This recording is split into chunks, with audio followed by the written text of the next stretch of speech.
האל הקדוש ולא אמר המלך הקדוש, אם הוא זוכר את זה בתוך כדי דיבור, תוך כדי הזמן של הדיבור, שזה מחלוקת גם כן בפוסקים, כמה זמן זה תוך כדי דיבור. יש אומרים, כדי אמירת 3 מילים, שלום עליך רבי, יש אומרים, כדי אמירת 4 מילים, שלום עליך מורי ורבי. כלומר, זה מדובר על 2 שניות, 2 שניות וחצי. בתוך זמן כזה, מהיר, הוא אמר, האל הקדוש, מיד, המלך הקדוש, שינה את זה, יצא לידי חובה. ככה הלכה. אבל אם עבר זמן, הוא כבר המשיך את התפילה, הוא כבר הגיע לתחונן, וכבר עבר הזמן של 3 מילים האלה, או 4 מילים, בוודאי שההלכה אומרת שהוא צריך לחזור לראש התפילה. ככה הלכה. חוזר לראש, כלומר לתחילת 18. מה הטעם? אומרת הגמרא בברכות, ש3 הברכות הראשונות כברכה אחת הן. 3 הברכות הראשונות של 18, הן נחשבות לברכה אחת. כי אלה, כל אלה, זה נקרא ברכות 18 מחולק ל3 חלקים. יש בקשות, שאדם מבקש על עצמו, תחון לי אדם דעת, השיבנו אבינו, סלח לנו, ברכנו, המסכות על עבר תכונה. אתה מבקש מהקדוש. יש ברכות ההודעות, שזה מתחיל בסוף 18, בברכת מודים, זה הכל הודעות. אתה שמך ולכן האלה הודות, שים שלום, זה ברכות, 3 ברכות האחרונות. אבל 3 ברכות הראשונות, שזה ברכות האבות, כל הראשונות, 3, שזה שבח של הקדוש ברוך הוא, משבחים את הקדוש ברוך הוא, זה נקרא ברכות השבח, שם זה הכל כברכה אחת ארוכה, אפילו שזה 3 ברכות, יש להם דין של ברכה אחת. אז אם טעית באחד מהם, כאילו טעית בשלושתם. אז אם אמרת האל הקדוש, במקום המלך הקדוש, צריך לחזור לתחילת התפילה, וככה נפסק להלכה בשולחן ערוך. ככה ההלכה. טעה ואמר האל הקדוש במקום המלך הקדוש, ועבר זמן של תוך כדי דיבור, שזה זמן של אמירת, כדי אמירת 3 מילים האלה, שלום עליך מורי או שלום עליך מורי ורבי, ההלכה היא שחוזר לראש התפילה. השאלה היא, מה הדין בחזרת השץ, חזן?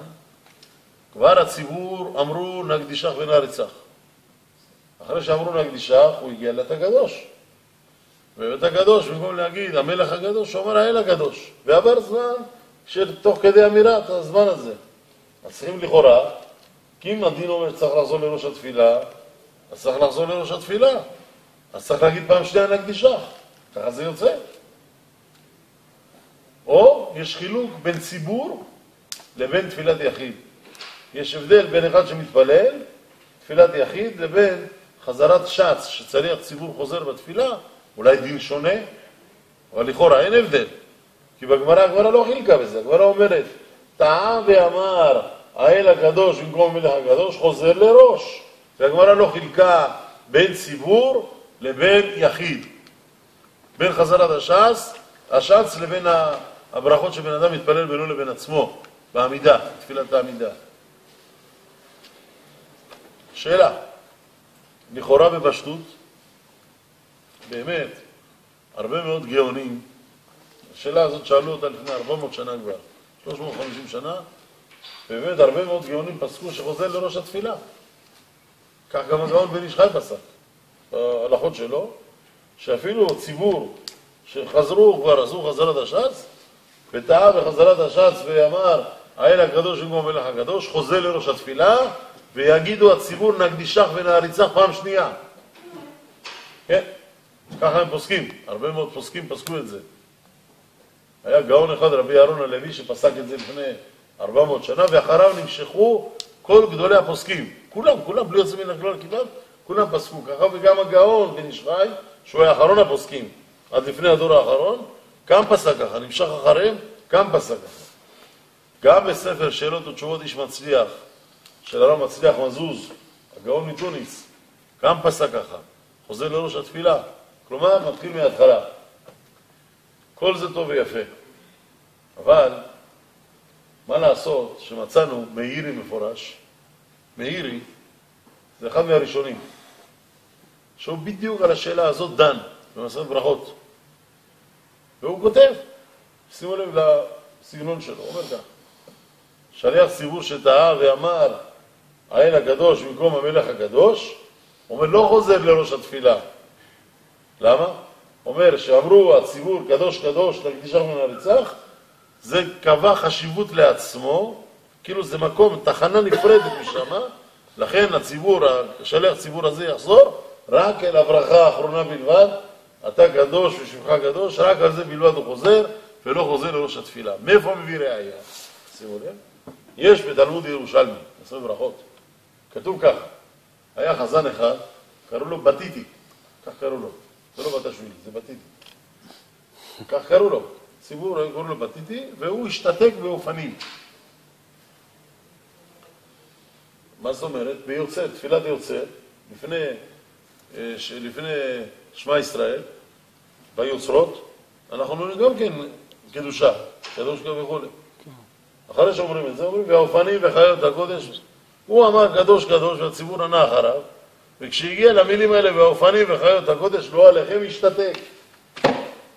לא עליכם, הוא לא הצליח להוציא מילה מהפה, לא עליכם תביאתם שם אוספנים. אומר ירושלמי, שאלו את רבי אבין, רבי אבאו, שאלו אותו, רבי, הוא היה שם במקום, מה עושים?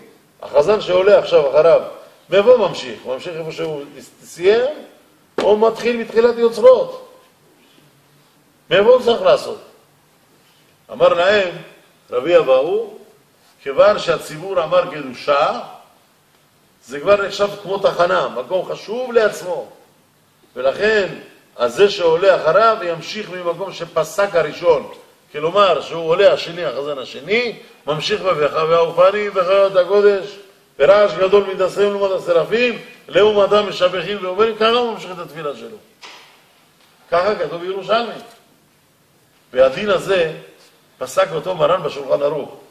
להלכה, שאם את הירושלמי הזה, ציבור שמתפלל יוצר, לפני קריאת שמע, והחזן השתתק. אחרי שאמר, קדוש קדוש, לפני שהמשיך מהאופנים, זה שעולה אחריו שליח ציבור, ממשיך מהמקום שהראשון פסק. למה? כי כשאמרו כבר קדוש, קדוש, קדוש, זה כמו הפסקה כזה כבר מקום חדש, כמו תפילה חדשה, כי זה קבע לעצמו חשיבות בפני עצמו. אומר המאירי, אותו דבר יהיה הדין בשליח ציבור שטעה אחרי נקדישה, ואמר במקום המלך הקדוש, אמר האל הקדוש. אומרים כי בתלמוד בבלי זה לא כתוב, אבל מהדין הזה של הירושלמי נלמד גם כן את ההלכה הזו. הגאון הרב עובדיה יוסף, ראיתי, פוסק להלכה כמוהו, מביא, אומר, שכיוון שמצאנו אחד מהראשונים, שזה המאירי, שדיבר על הדין הזה, יבואו 1000 אחרונים ויגידו אחרת, עדיין ההלכה לא תשתנה. ההלכה כמו הראשון, כמו שהרב המאירי פסק, ככה ההלכה תהיה. למה? כי הוא היה ראשון. ואם מישהו מהראשונים פסק, ככה ההלכה נפסקה. מה שמפליא אותי, אני אגיד לכם את האמת, שאני ראיתי בכמה ראשונים אחרים, לא ככה. הפוך, שהם פוסקים כמו האחרונים האלה. והם אומרים שיש חילוק בין ברכת יוצר, שהירושלמי דיבר עליו, לבין הדין הזה של העמידה. למה? כי בברכת יוצר יש ברכה אחת בלבד. ברכה אחת בלבד. ורק בעמידה התחדש ההלכה ששלוש הברכות נחשבים כמקשה אחת, כברכה אחת. שחידשו את ההלכה הזאת, דנו לגבי הכל. והנושא הזה לא קל בכלל. אבל ההלכה למעשה, קרה אצלנו את זה בקהילה, לפני 9 או 10 שנים זה היה, תפילת מנחה, אנו נתפלל. חכם אנו נתפלל. ברוששווילי, זיכרונו לברכה. והוא טעה. ואמר האל הקדוש, המשיך אתה חונן. ופה העירו, המלך, והוא חזר מיד, המלך הקדוש. אמרתי לו, רגע, תעצור. תחזור בהתחלה, תגיד, אתה קדוש, שפחה קדוש, כמו דעת המאירי, כמו שהרב עובדיה בסוף פסק, ככה פסקנו, הלכה למעשה. כי אפשר ללכת, נגיד, ראשון כזה כמו המאירי, שהיה מאור העולם, והוא הכריע בשכלו הרחבה, אפילו שמצאנו כמה ראשונים, למשל הרעבן, ראיתי בכתבים שלו, הוא ממש דן בזה, אבל הוא פסק אחרת. ועוד כמה ראשונים שפסקו אחרת, אנחנו בכל אופן, כמו דעת הרב המאירי, שהוא היה רב מובהק, הוא היה גאון ורב מובהק, אחד מגדולי הראשונים. הכתבים שלו מצאו אותם לפני 100 שנה בערך, 150 שנה. לפני 200 שנה רבי חיים פלאג'י הדפיס את הכתבים הראשונים שלו על מסכת אבות ועל תהילים. הוא הראשון שהוציא את זה, רבי חיים פלאג'י. לאחר זה מצאו בוותיקן, בכל המקומות, כתבי יד של הרב המאיר, רבינו מנחם המאירי, כך קוראים לזה. זה לפני 100 שנה בערך הדפיסו. אז הגאונים האלה לא היה להם את כל הספרים האלה, לכן ההלכה נפסקה כמוהו, ובאמת ההלכה למעשה לא חוזרים פעם שנייה לתחילת העמידה וחזרת השץ, להגיד עוד פעם נקדישך ונעריצך. ככה פסקנו הלכה למעשה. עוד נושא אחד, השנה הזאת שנת שמיטה. כולם צריכים לדעת ששנת שמיטה שביעית משמטת, אתם יודעים את זה? זה הלכה. שביעית משמטת, ההלכה היא שכל בן אדם יכול ללכת, להיכנס לשדה של מישהו, מה שגודל בשביעית, ולאכול. מותר לפי ההלכה. שתדעו שגם בזה יש דיון בראשונים. האם מותר להיכנס בלי רשות של בעל הבית, או צריך רשות של בעל הבית? למה? כתוב, מצאנו בספרי, כתוב מפורש, שצריך לאכול מפירות שביעית בטובה. כמו כאיטואלית. לא שאתה תיכנס כמו בנדיט. אני מותר לי לאכול, אני אקח בכוח. לכן צריך שיהיה ברוח טובה. שזה בעל הבית שמשמט, ואומר, אני משמט את הפירות שלי, פותח את השדה, מי שרוצה להיכנס, הוא מקיים מצווה דאורייתא, מצווה גדולה מאוד. כל אחד ואחד שאוכל שם ולוקח מהפירות, זה בשבילו דין עצום. לכן צריך גם להיזהר כל הציבור. עכשיו זה מתחיל בירקות. בשביל ירקות, אחר זה עובר לפירות. כי הגידולים של פירות היה בשנה שעברה. זה לא גידולים של השנה הזאת. צריכים להיזהר גם כן שאתם קונים. איפה קונים? חנות ששומרת שמיטה, חנות שלא שומרת שמיטה. למה? כי לפי ההלכה, פירות שביעית אסור לסחור בהם. אחד שמלקט אותם, אסור לעשות איזה סחורה ביזנס. אסור, זה ההלכה. מה שמותר לשלם, זה רק את ההוצאות של הזיבול של הקרקע, ההשקיה, ההובלה של הפירות. זה דברים צדדים, אבל הפירות עצמם, על הערך האמיתי של הפירות אסור. לכן יש מושג שנקרא אוצר בדין. מה זה אוצר בדין? שבדין לוקח על עצמו, שהוא המטפל בכל הזיבול וההשקיה וההובלה, וכל הדברים הנדרשים לפירות, לשימור הפירות, חדרי קירור, וכאלה דברים, בית דין מסוים לוקח על עצמו את הכל. וזה נקרא שהפירות שייכים לבית דין. בית דין יכול לשים על זה מחיר מסוים. הוא יכול לשים מחיר. יכול להגיד, פירות שעולים למשל קילו עולה 5 שקל, בית דין שם על זה 3 שקל. אז זה נקרא אוצר בית דין, הפירות האלה. יש להם הפירות האלה גם קדושה מיוחדת לפירות. צריך לזה, זה כבר הלכות שלא קשורים לכאן כרגע, אבל הרבה מאוד הלכות יש בדין הזה, ולכן צריך הרבה מאוד זהירות בשביעית, והציבור צריך מאוד מאוד להיזהר, כי הרבה לא יודעים את ההלכות האלה של שמיטה. ובאמת צריך אולי לפרסם בעלונים, ללמד את כל הציבור, הלכה למעשה, מה מותר, מה אסור, בצורה מסודרת, כי הדברים האלה מאוד חמורים. ואשרי מי שזוכה לשמור שמיטה.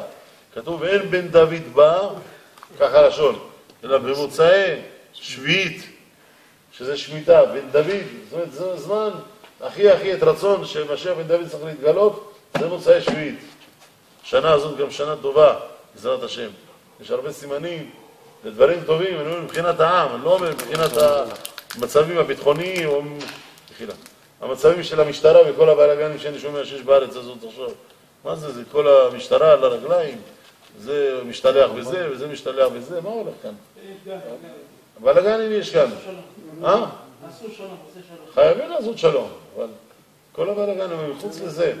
אני לא מדבר ברמה הקטנה, לא במקרו, לא במיקרו, לא בדברים קטנים, אלא בגדול אני אומר לטובת העם, לטובת עם ישראל, השנה הזאת ודאי תהיה לטובת עם ישראל. ודאי שבדברים מסוימים קשה לנו, קשה מאוד כאן, יש פה מחלוקת, שם ריב, שם טרור, אבל אני מדבר ברמה העולמית, הגלובלית, כעם, בעזרת השם. לכן יש הרבה צירופים שהשנה הזאת משתמע שתהיה שנה מבורכת. כמטריה של השנה, אמרתי השירה והזמרה, זה לא סתם.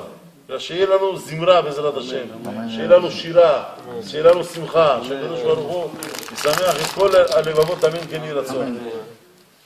זה מה ששייך לשנה הזאת. גם, בדבר אחד אני אסיים בהגתה. שאו ידיכם קודש וברכו את השם. יברכך השם מציון, עושה שמיים וארץ. פסוק בתהילים. שאו ידיכם קודש, שימו לב לפסוק הזה, יש פה רמז גדול מאוד. בחידושים שלי ראיתי את זה, לפני כמה זמן הייתי, לא זוכר, חודשיים, 3, באיזה כתב יד שלי ככה, לא יודע מתי דרשתי את זה פה, אבל כתוב את זה באיזה דף בודד ככה, אבל כנראה אמרתי את זה בקהילה. שאו ידיכם קודש וברכו את השם, יברכך השם מציון. אומר, דוד המלך אומר לנו ככה, יש מצבים, אנשים יש כאלה לא צריכים להתפלל, לא צריכים לבקש הרבה. הוא רק דופק לקדוש ברוך הוא קצת, טוק טוק טוק, הקדוש ברוך הוא עונה לו. כמו שמצאנו, יש בגמרא, כתוב, מרדכי בן יאיר, בן שימי, בן קיש, איש ימיני. שואלת הגמרא, מה, זה כל האבות שלו היו? לא היה יותר אבות שם? באמת. מרדכי, מי מרדכי ועד שאול המלך? לא היה שם איזה 50 דורות, 20 דורות, 30 דורות. מה אתה כותב פה? מרדכי בן יאיר, בן שימי, בן קיש, רק 3-4 אבות אתה כותב? אומרת הגמרא, מרדכי בן יאיר, בן יאיר, בן שהאיר עיני ישראל בתורה. זה נקרא בן יאיר. בן שימי, בן שהקדוש ברוך הוא היה שומע תפילתו. כך כתוב, בן שימי. בן קיש, שהיה מקיש על הדלת, והקדוש ברוך הוא היה עונה לו. איש ימיני, שהיה מבורך בכל דבר, היה מצד ימין הולך לו. לא ברור, בלשון של הגמרא פה, מה זה הכפל הזה, בן שמעי ובן קיש. בן שהקדוש ברוך הוא שומע תפילתו, גם שלי, הוא מסמוס וסס בן דאו. אחרי זה אומרת הגמרא, בן קיש, שהיה מקיש בדלתות שמיים ונענה. הרג הוא נבדה אותו פסוך אבדננו. וגם הגיע. תו הרג הוא נבדה פסוך אבדננו, בוודאי הקדוש ברוך הוא שומע את התפילה שלו. תו שומע את תפילתו, בוודאי דהרג הוא נבדה פסוך גם שמה. מה הכפל הזה? בן שמי, בן קיש. בן שהקדוש ברוך הוא שומע תפילתו, בן קיש שהיה מקיש ונענה. היה גאון גדול אחד, קראו לו רבי חיים אבולעפיה, הקדמון. הוא היה קדמון. הוא היה לפני בערך איזה 400 שנה, משהו כזה. חיבר הרבה מאוד ספרים, המון ספרים. 8 ספרים הוא חיבר, 7 על התלמוד, הלכות, אגדות, שאלות ותשובות, פסקי הלכה, שולחן ערוך, טור, על הכל. חלק אחד הוא חיבר על התורה. שם, בחיבור שלו על התורה, ראיתי את החידוש הזה. הוא כותב ככה. הוא אומר, יש אנשים, מביא גמרא אחרת, במסכת תענית. כתוב בגמרא, בזמן שמואל היה צדיק גדול, אתם יודעים, זה לא שמואל הנביא. זה אחריו היה שמואל אחר. אחד קראו לו שמואל הקטן. שמעתם על שמואל הקטן.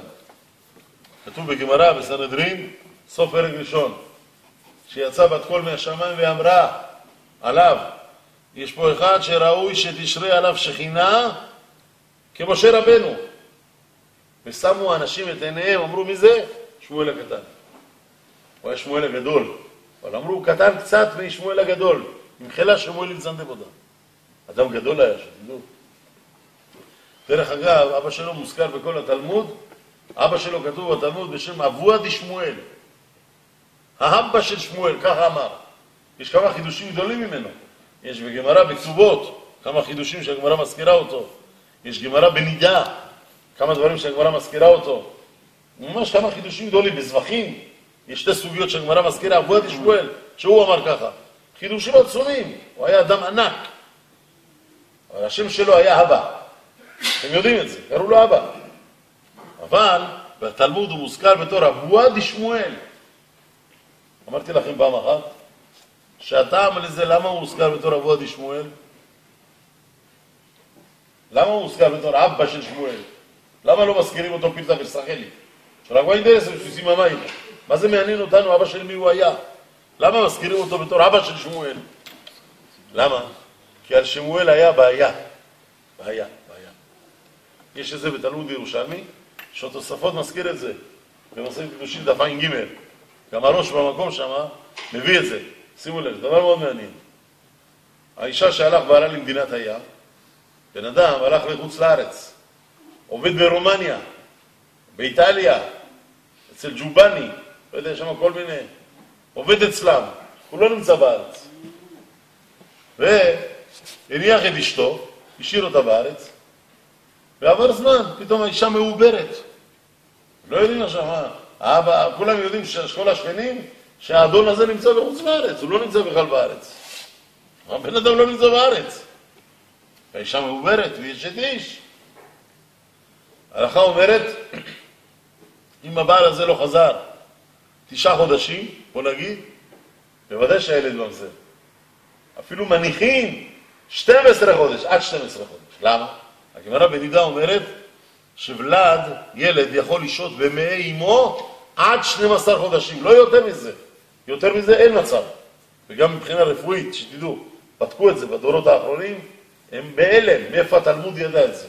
יש מצב הכי קיצוני, אומרת הגמרא, עד 12 חודש. הגמרא נכתבה לפני 1800 שנה, 1750 שנה, והתלמוד כותב את זה מפורש. ילד יכול, ולד יכול לשהות במעי אמו עד 12 חודש. מעבר לזה לא יכול לשהות. כלומר, אם הבן אדם הלך כבר 13 חודשים, 14 חודשים מחוץ לארץ, הילד ממזר. זה מה שקרה עם האמא של שמואל. האבא הלך לחוץ לארץ. האמא נשארה. פתאום זאת אישה, פתאום יש לה בטן. אנשים אמרו, מה זה? זה ממזר הילד הזה. מה מתברר? האבא הזה היה קדוש עליון. הוא היה משתמש בשם. שמות הקודש הוא היה משתמש. הוא לא היה צריך אוטובוס בשביל לנסוע. הוא לא היה צריך גמלים בשביל לנסוע, לא אווירון. הוא היה מזכיר שם מפורש, היה נמצא איפה שרצה באותו רגע. וגמרות, תדעו, יש בגמרא בעירובין. כתוב בגמרא בעירובין, דף מ"ה אם אני לא טועה. שם בגמרא כתוב, מה האדם שמשתמש בשם? הגמרא שואלת, האם מותר להשתמש בשם בשבת? מה זה עושה? בן אדם משתמש בשם, עכשיו אתה נמצא פה באשדוד, אתה פתאום בבאר שבע, אצל אבא שלך בבית כנסת. אז זה טיסה, זה כמו טיסן כזה. אתה קצת טס, לא? אז לכאורה זה אסור בשבת. שבת בשביל, סטירביני ירשי את זה בה, סטירביני, אני צוחק. אפילו לרוץ אסור בשבת. לרוץ אסור בשבת. אתה מבין? זה לא, אני לא מדבר שזה לא ריצה. פה זה בכלל יותר ב10 טווחים. בן אדם שקופץ יותר ב10 טווחים, הוא יוצא מהרשות. הרשות זה עד 10 טווחים. אתה קופץ מעל 10 טווחים, אתה יוצא מרשות. אז בשבת מותר או אסור? גמרא בעירובין דנה בזה. זאת אומרת, זה היה כל כך מעשי, שאנשים בזמנם השתמשו בשמות הקודש, כל כך מעשי זה היה, פשוט היה לכולם, שהשתמשו. חמר אוגנן. ואז הוא היה נוסע ממקום למקום. בא אבא של שמואל, אומר, מה אתם רוצים? אני הייתי בבית, הילד שלי. היא גם אומרת, זה היה עם בעלי, מה אתם רוצים? והכשירו אותו. הכשירו אותו. והירושלמי הזה מזכיר אותו התוספות. בדף עין ג'. עכשיו, הלכה למעשה. עושים ודיברנו. היום יש סיפור כזה בבית הדין. איזה גבר הלך לטייל בהודו. יש עכשיו מודה, גואה. כן, הצודה, בורא מיני בסמים. יש סבורה בליאלי. בודי סבירת סם עשתה אולי איזה דברי תורשי. ארי אמרי רצאו. אשתו פתאום תפוך מתנה. מה אתם רוצים? אני באתי בשם. יש סבורה בלי, אז זה בורא מיני בסמים. קטני ליאל בסמית. חמרו, סחובל זוצ'י. הוא אומר, אני משתמש בשמות הקודש. או שמות או לא רוצה להגיד. כמו אחד בא, אמר לרב, רבי, יש לי רוח הקודש. הרב אמר לו, רוח אני יודע שיש לך. קודש אני לא בטוח. רוח היא ברק. גם שלמה יכול לעשות בדיוס. לכן, הזכרתי את השמואל, אמרתי, אדם גדול מאוד היה. על מה הזכרנו אותו? על מה התחלנו לדבר? אמרנו, היה שמואל הגדול, אחרי זה היה שמואל הקטן, והיה שמואל שמוזכר בתלמוד, גדול שמואל, נכון? אז זה בלבר הגובדית, רב הזה זה בלבר הגובדית, הגדה בידי מספק. כמה עושה נצחק?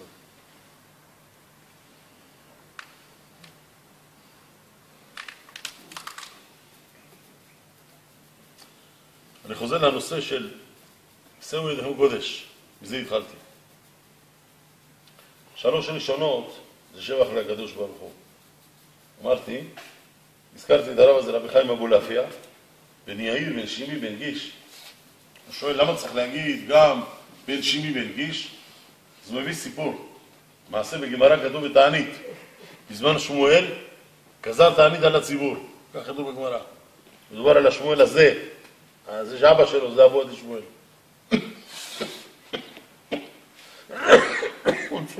מצוי מעריכו, צריכה לי עריכו. גזר על הציבור תענית. התחילו הציבור להתפלל, פעם אחת זה קרה. עד הערב, כל היום בתענית לא ירד גשם. ואז בערב, אומרים לו לרב, רבי, ברוך השם יורד גשם. אמרו לו, הקדוש ברוך הוא שמע אותנו, התפללנו 3 תפילות, הוא שמע אותנו. אמר להם, זה לא סימן טוב. למה? אם הקדוש ברוך הוא רצה, למה? נתן לכם כל היום לצום. אני נותן לכם את זה מראש. קצו עלתו. תן לי דרי קצו עלת.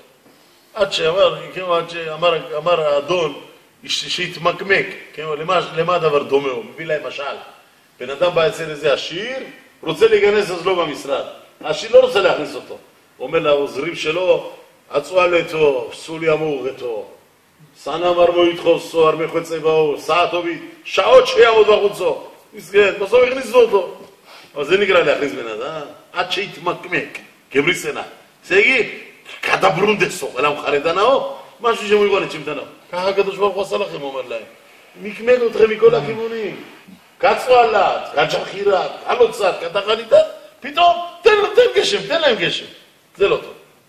פעם אחרת אומרת הגמרא, גם היה סיפור, גזרו תענית על הציבור.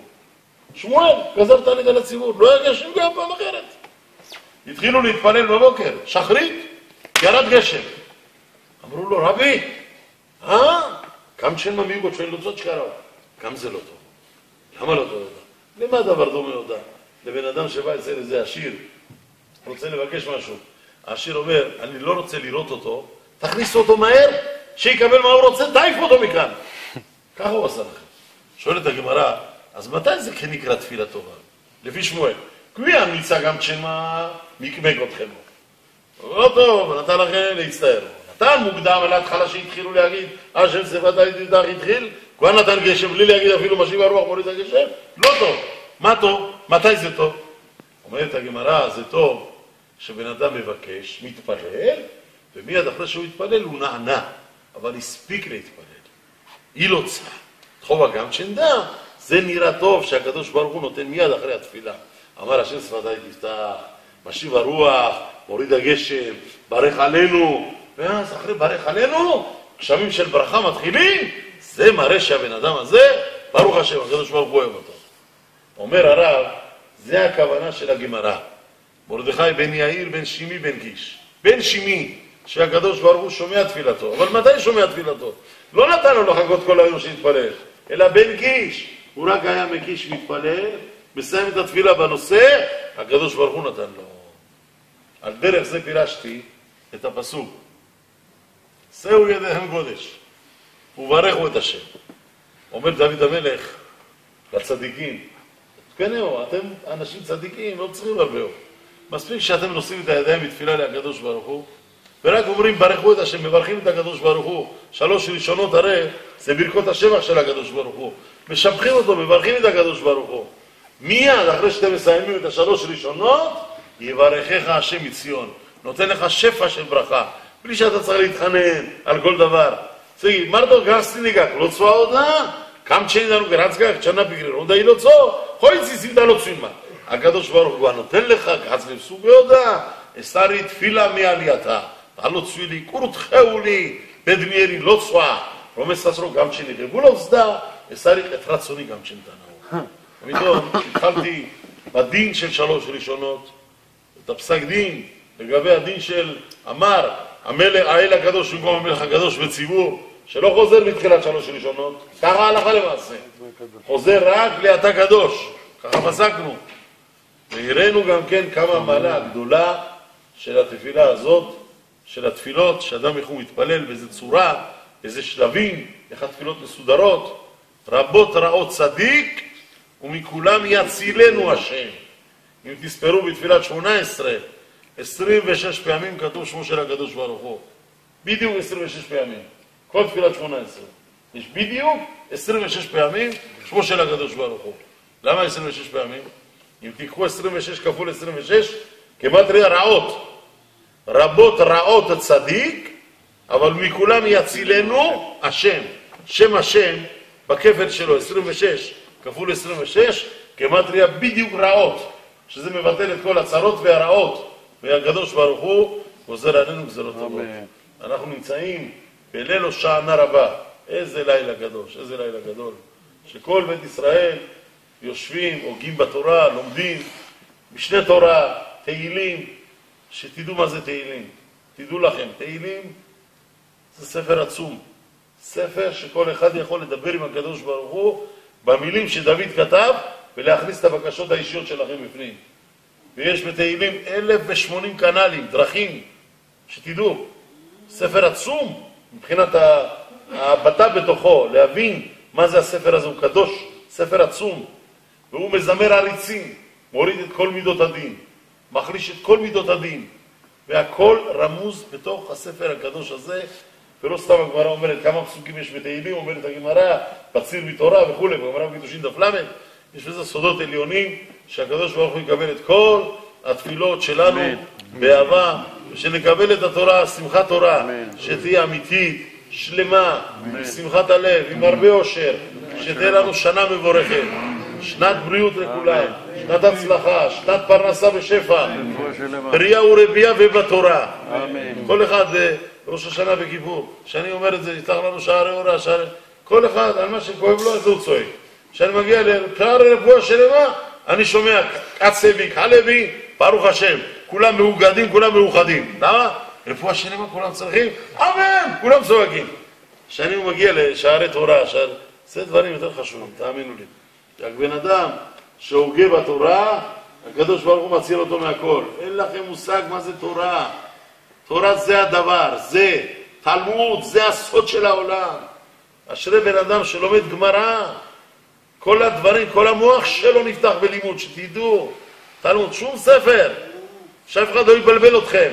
יגידו, זה צריך ללמוד חסידות, צריך ללמוד זה, הכל שטויות והבלים, הכל טוב, אבל זה הכל קמפוטי, זה הכל ריבה, תוספת, זוהר, זה גם זוהר, תוספת על הגמרא. שלומדים את התלמוד בעומק, בצורה נכונה, נפתחים לכם שערי בינה. בן אדם שהוא נבון, אחרי זה טוב, להוסיף על זה גם זוהר, הלכה, קצת ללמוד ספרי חסידות קבלה, הכל טוב, אבל אוי לזה שמקבל, ורוצה ללמוד קבלה, והוא יותר מחבל מאשר מקבל, כי הוא לא מבין כלום. וכמה אלה יש שלומדים כל מיני ספרים של חסידות, שהם קוראים לעצמם חסידים, ולא יודעים שום דבר בחסידות. אני אומר לכם, לא מבינים, לא מיני, ולא מקצתה במושגים שכתובים שם אפילו. שיסבירו לי מה זה אור אין סוף. במושגים כולם יודעים מה זה אור אין סוף. א' י' סמר, מפוצצים, כל מיני מילים מפוצצות, בירורים, שתדעו שכל תורת החסידות, אני לא מדבר על עצמי. ברוך השם, מה שעשינו פה זה מהפכה, באמת. אבל צריך גם שיהיה הכרת הטוב מהקהל. אנשים צריכים להבין את זה, שעושים לקהל דברים, קצת לפתוח עיניים, ריבונו של עולם, לא היה דברים כאלה. בציבור שלנו בכלל מעולם לא היה דברים כאלה. לנסוע לפה, לקחת את הקהל לטבריה, אני מתכנן דברים כאלה של קברות צדיקים, ומשהו בקדושה, בטהרה, ברמה הכי גבוהה. סעדים אומר לרצה לי, למי היה דברים כאלה? מעולם לא היה, אבל אתה יודע, הכרת הטוב, שבן אדם גם יודע להכיר את הטוב הזה, שברוך השם יש דברים שנעשים לשם שמיים, מה אכפת לי אני? אבל מה, אני רוצה שהכל יהיה כמה שאפשר בצורה הכי טובה, הכי מבורכת. ולציבור אני אומר, באופן כללי, צריך שיהיה הכרת הטוב כלפי אדם שעושה לך טוב. למה קשה לבן אדם להכיר בטוב? אתם יודעים? הרב וולבה כותב, הרב וולבה, אחד מגדולי המשגיחים, הוא כותב, קשה לבן אדם להכיר בטובה שבן אדם עשה לו, כי הוא לא רוצה להרגיש חייב. שימו לב, זה מזעזע. הוא לא רוצה להרגיש חייב. חינמים זה טוב, הכל טוב, אבל עלייה לתורה, מה שאתם רוצים, יש לכם בבית קופה, יש לכם בבית כנסת קופה, שימו, אל תאהבו חינם, חינם. אך זכרנו את אהבתכם, אשר אכלנו במצרים חינם. חינם, אין חינם. מה שאתה טורח, אז זה צייחדי, צואלו, עם הסחפסה. רצנו לסבוקתת. איך אומרים באנגלית? הטבילת מוסולי, הטבילת ססולי הריו. ולכן, כל דבר להעריך את זה. נכון, כולם עולים לתורה, עולת גבע ספר תורה זה. מגרם, עדקית, תתכוונו, אתם עולים לתורה, תתכוונו בתארה גדולה מאוד, שהאור הזה של שמחת תורה תשפיע על כולנו בעזרת השם. בעזרת השם, אנחנו גם, אחרי התפילה, בלי נדר, אנחנו נשב בסוכה, לא בסוכה, אין סוכה בשמחת תורה כבר. נשב בחדר שם, אנחנו נעשה את זה, אני גם חתן, גם יוסקה חתן, הבן שלו, גם הבן של גבריאל חתן, כאבי שלנו, וגם עוד זבולון, גבולשווילי, גם הוא חתן, ברוך השם. אז ככה יש 4 חתנים, פתרה פורמלי, והכתבת, גם הוא בידי שמעת, מעץ. בישו, זה הכרת הטוב, סתם, כהרב אלי, בישו, סיגתה, אדמיין, עוברה לו, ומסל מאדמיין. תאוג'ה כגוורצ'י, כאי חרה, ושמחת בחגיך, תשמח גם אתה, כולית כתדבה, הקדוש ברוך הוא חויציס. כיפור שיעבדי, סבילות סכנה. תאמין לי, פיקוח נפש היה. אני אומר לכם, שתדעו. אני מגלה לכם, אתם לא יודעים. פיקוח נפש התאבדי. אבל תאמין לכם, שמי טבע, מישהו. מישהו תקרא, הפן צהי עולה וזה לא סוסה. אחלה, בודישי. כל הכבוד, כל הבן גאי, אמרה. מה אני צריך לבן, תאמין שתוגע עד שנייה. באמת אני אומר את זה. פיקוח נפש, אני אומר, קראתי על עצמי, אני אומר לכם, קראתי על עצמי את הפסוק. אבא שלי שאל אותי, הפל גבי דהו. עושה כלבים חמוכרות, קיבי לי דמי עצמו. אחרי הכיפור שהוא שמע את זה. הצילה אותך רממת שם. נפשי בכפי תמיד, ותורתך לא שכחתי. יש בתלמוד מסרת צמחות. שימו לב, דבר מזעזע. היה בן אדם, שומע, תשמע רגע, עד הסוף. היה בן אדם שהיה גוסס. גוסס היה, גוסס. והיה לו עבר מדולדל בגוף. עבר מדולדל, זה אומר שכל העבר כבר פרש מהגוף, יד למשל, מחזיק אותו חתיכת אור, שהחזיק אותו בגוף, אבל היד כבר הייתה מנותקת מהגוף. לפי ההלכה, זה נקרא עבר שמטמא. עבר שפרש מהגוף ומדולדל, כהן לא יכול לעמוד, כי כל רגע הוא יכול להתנתק, ואז הוא יכול חלילה שיהיה טומאת כהן, והוא אמר, הבן אדם הזה היה במצב כזה, גוסס, עבר תאונה קשה, נפל עליו משהו, והיה מחזיק את עצמו, והוא דאג שחלילה תבדקו שאין פה כהן, שאם אני פתאום מת, והעבר נופל או משהו כזה, שלא יהיה או בחיי שהעבר ייפול, ואני אתאמם משום מהכהנים. היה לו מחשבה על אחרים, לא על עצמו. והגמרא אומרת שהוא נפטר, לא זוכר מי זה היה שם אחד מהתנאים, דרש עליו את הפסוק, נפשי בכפי תמיד, ותורתך לא שכחתי. יש מצב כזה, שאתה נותן את הנפש. אני נתתי נפשי לקדוש ברוך הוא באותו יום, תאמינו לי, לא ידעתי איך זה ייגמר. איפה מידי, שמי תבערי, שנחר שמי ממה, שמי נחל כה, ביקשתי מהקדוש ברוך הוא. שמר אותי, ברוך שמו, מי ימים, איך הצלחתי ברוך השם להחזיק כיפור? ברוך שמו, איך הצלחתי להחזיק. אבל למה? באמת, מסירות נפש בשביל הקהל. אני אומר את זה מכל הלב, כי אני אוהב את הקהל שלי. תן לו לישון. נעזוב אותו, שיהיה נוח. כסביז, והקהל שלי, שהקהל פשוט לא יסבול, שהקהל ייהנה, שהתפילות יהיו כמו שצריך.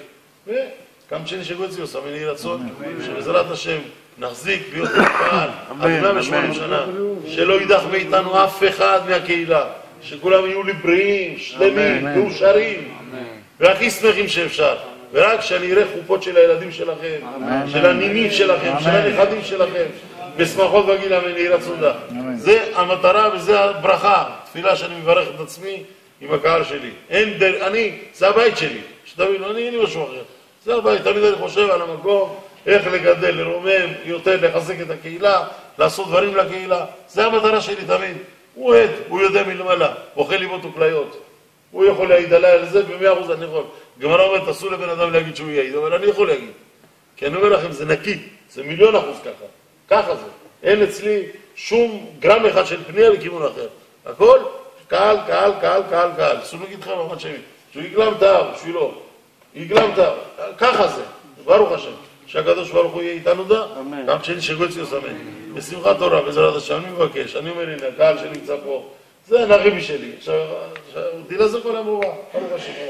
הקהל שנמצא איתי פה, אלה שתמיד איתנו, בבקשה מכם, כולם, אני מבקש, יוסקה מבקש, אני מבקש, שמודי, תג'קית של טן, 900 וכיפות, ולחינות, ומחי ארולות, וילה ברגות, הרבנדי גבה חרותה, כגו חרוס, גם שמדם הפירוס, בן מיריץ אליצד ימין יהי רצון, וכן יהי רצון, ונאמר אמן.